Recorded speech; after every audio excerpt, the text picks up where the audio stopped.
Brothers and sisters, we are living in the wealthiest nation in the history of the world, but the vast majority of our people don't know that, because 60% of them are living paycheck to paycheck, struggling every week to pay for the basic necessities of life.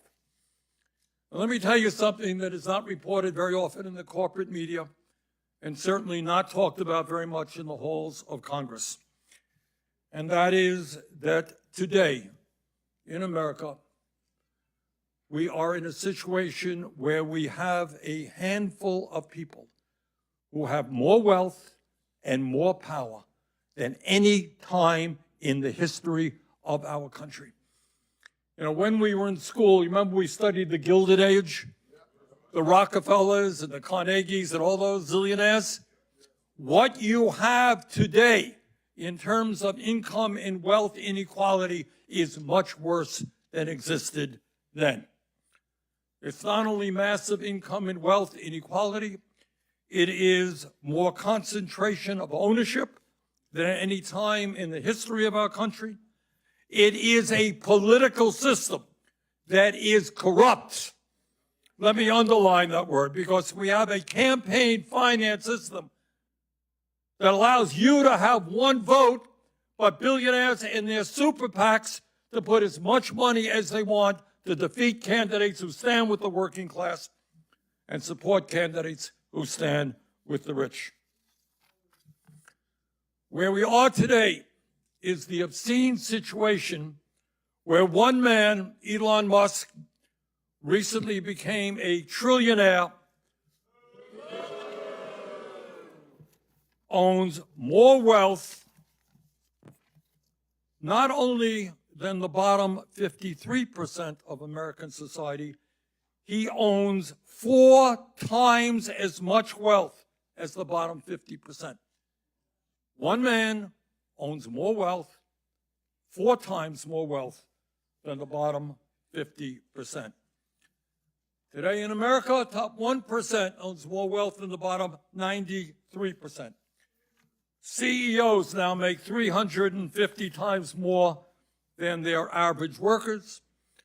In America today, because big money controls what goes on here in Congress, we have a rigged and corrupt tax code that allows billionaires and large profitable corporations to pay in a given year nothing in federal income taxes. But what is going on now, in a certain sense, is more extreme, but it really is not new. All of you know it. As machinists, you know this as well as anybody else, that over the last decades, we have seen huge increase in worker productivity, right? You got tools, you got a technology that makes you more productive. It's been true for every worker in America. But have workers benefited from that increased worker productivity? No, you're exactly right. Almost all of the increase in wealth and income has gone to the top 1%. Unbelievably, today, the average worker in America makes nearly $30 a week less than he or she did 53 years ago in real inflation accounted for wages. You got that? All right. So people are producing more and they're going nowhere in a hurry. Now that is the bad news, and economically it is really bad news. And then on top of that, we're looking at artificial intelligence. We're looking at robotics. You all been following that? You got people like Jeff Bezos, one of the wealthiest guys on earth. You know what he wants to do? He's putting tens and tens of billions of dollars into a fund to automate factories and warehouses. You know what that means? It means the end of manufacturing and warehouse jobs in America, because they will be done by robots. All right, that is the bad news, and it's news that we have got to stand up and fight back against. But here is some good news, and that is somebody who has been all over this country. I can tell you that the American people are sick and tired of the massive income and wealth inequality which exists today.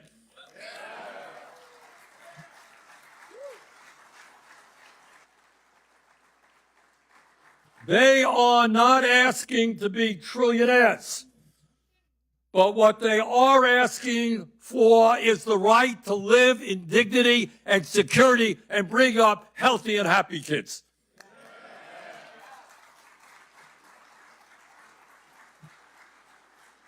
The American people are saying no to oligarchy, no to Trump's authoritarianism, no to his kleptocracy, and no to tax breaks for billionaires.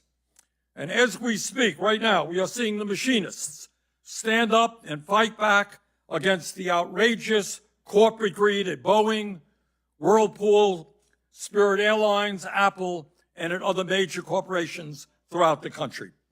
And as part of those efforts, let me thank the 3,200 Boeing workers from Missouri and Illinois. They here? Thank you, guys.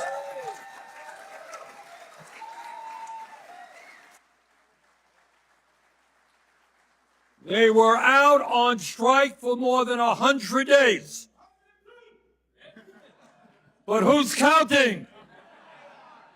But you won a 24% raise over 5 years and a $6,000 signing bonus. Pretty good.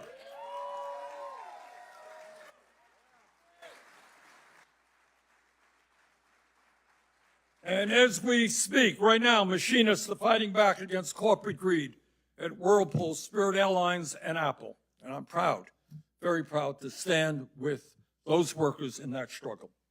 In my view, it is unacceptable that Whirlpool, a company that made $341 million in profits last year, has now laid off nearly 1,000 workers in Iowa. Brothers and sisters, it is unacceptable that just a couple of days ago, Apple illegally shut down its store in Towson, Maryland, after its workers voted to form a union. You know, Apple is a $4.3 trillion corporation. They got the money to sit down and negotiate with the union.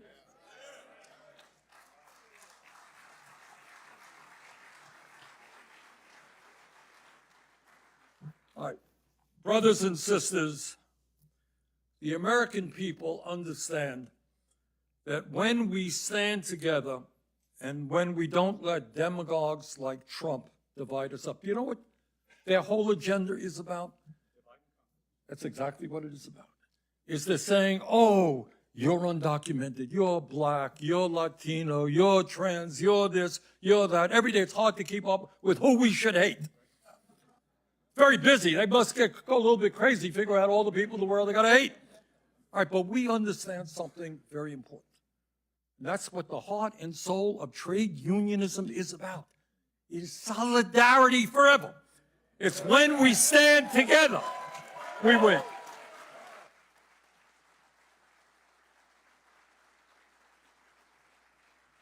And that's what we have to do. And the good news is, as you all know, is that because of the economic stress on working families all across this country, more and more people want to join trade unions.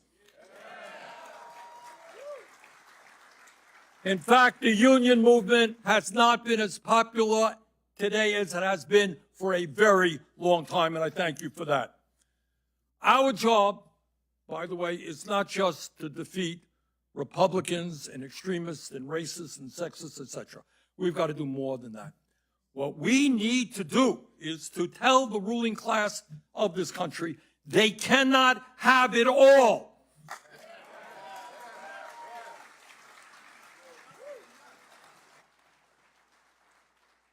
The United States of America is the only major country on earth not to guarantee health care to all as a human right. That has got to end. We need Medicare for all.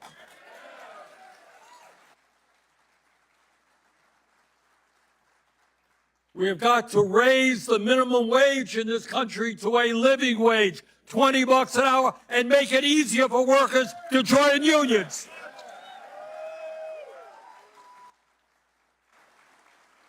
We've got to expand Social Security and bring back traditional pension plans so that every senior in this country can retire with dignity.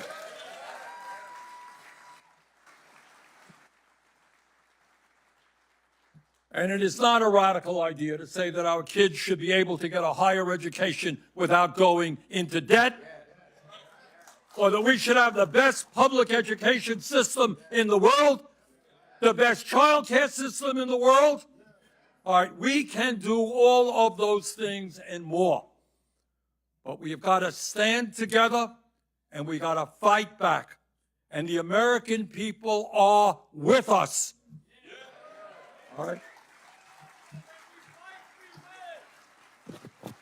They are sick and tired of the greed of the 1%. And they want a nation and they want an economy that works for all of us, not just the few. And the organizations that are going to lead us in that direction is the trade union movement in America.